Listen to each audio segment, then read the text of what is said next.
Minomonitor ka ba ng iyong asawa or minomonitor ka ng iyong amo kung ikaw ay nagtatrabaho? Di mo alam, di ba? So, paano mo nga ba malalaman kung mayroong nakamonitor sa'yo gamit ang cellphone number mo? Hindi mo alam. Na minsan kapag inihiram ang cellphone mo, kinukuha nila yung information, tapos magsisin ng code, tapos doon, pwede ka nang mamonitor agad. Di mo mamalayan yun, di ba? Kasi mabait ka, nagpapahiram ka ng cellphone.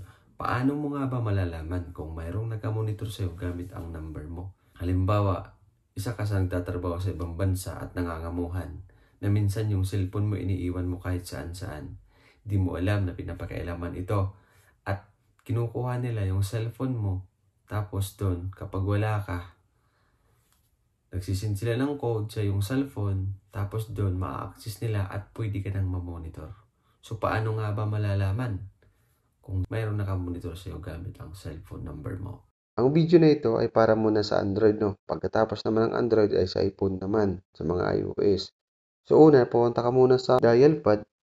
Dito po sa yung dial pad, dito mo malalaman kung mayroong nakamonitor sa iyo gamit ang cellphone number mo. Kahit sa ibang bansa, gumagana po ito mga kaibigan.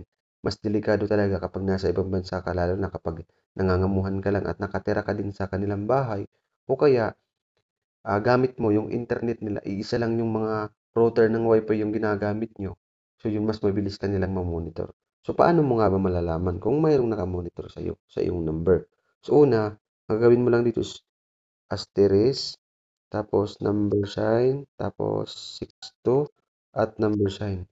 Then, i-dial mo lang. Kapag dual SIM ang iyong gamit or dalawa yung SIM card na gamit mo, pwede mong gawin ito sa SIM 1, SIM 2. So, sa akin is isa lang yung SIM card ko. So, ganito lang yung lalabas doon. So kapag ganito mga kaibigan na nakalagay dito is not forwarding, ang ibig sabihin diyan is wala pong nakamonitor sa iyo. So kapag mayroon pong nakalagay na number diyan, ibig sabihin diyan is mayroong nakamonitor sa iyo. Delikado po 'yan mga kaibigan. Hindi mo alam na bawat mayroon kang kausap sa yung tawag, kapag mayroong tumatawag sa iyo, pwede din nilang marinig or pwede din silang makasagot sa tawag na tumatawag sa number mo. Halimbawa, merong tumawag sa'yo, tumawag yung asawa mo, tapos personal yung pinag-usapan niyo, puwede rin po nilang marinig yun. Kaya mag-iingat po tayo mga kaibigan, ano? Sa mga ganitong paraan at information na ito, malaking tulong po ito sa mga kaibigan natin, lalong-lalo na kapag malalayo sa mga pamilya, na palaging magkausap sa number. Ganun lang po kadali mga kaibigan, ano? Kapag mayroong number na nakalagay diyan, ibig sabihin mayroong nakamonitor sa'yo. Kapag ganito yung nakalagay diyan, ibig sabihin wala pong nakamonitor sa'yo. Then pagkatapos nito, ganun lang yung gagawin mo kapag mayroong SIM 2, dahil mo lang din yung asterisk number 62, tapos number sign. Then, ah, after that, sa iPhone naman tayo para malaman din ng iba kung paano yung iPhone.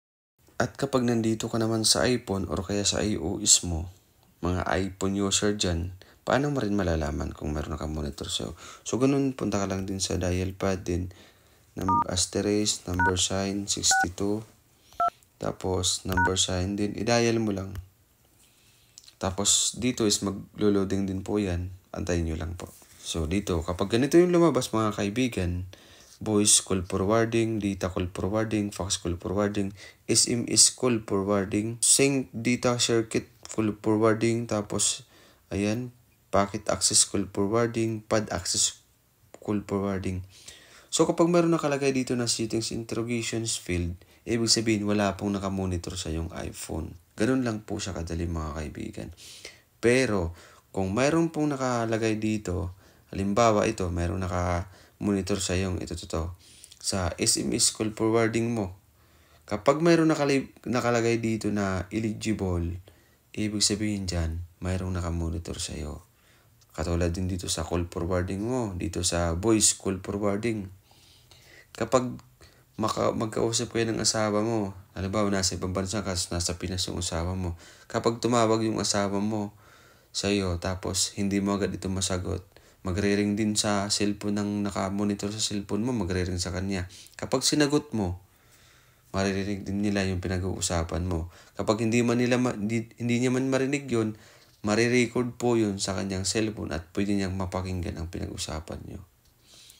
So, ganun lang po kadali mga kaibigan. Kapag ganito naman sa iyong iOS, ibig sabihin po yan, wala pong nakamonitor sa iyo.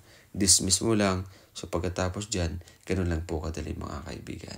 At kung nakatulong sa iyo ang video na ito, kaibigan, pwede mo ba itong i-share sa mga kaibigan mo para malaman din nila kung paano nila malalaman kung mayroon nakamonitor sa kanila gamit ang cellphone number. Kung naghahanap ka ng mga ganitong mga kagamitan sa iyong katawan, ay pwede mo itong mabili dito po sa comment section at sa product na nakatag sa mga video ko.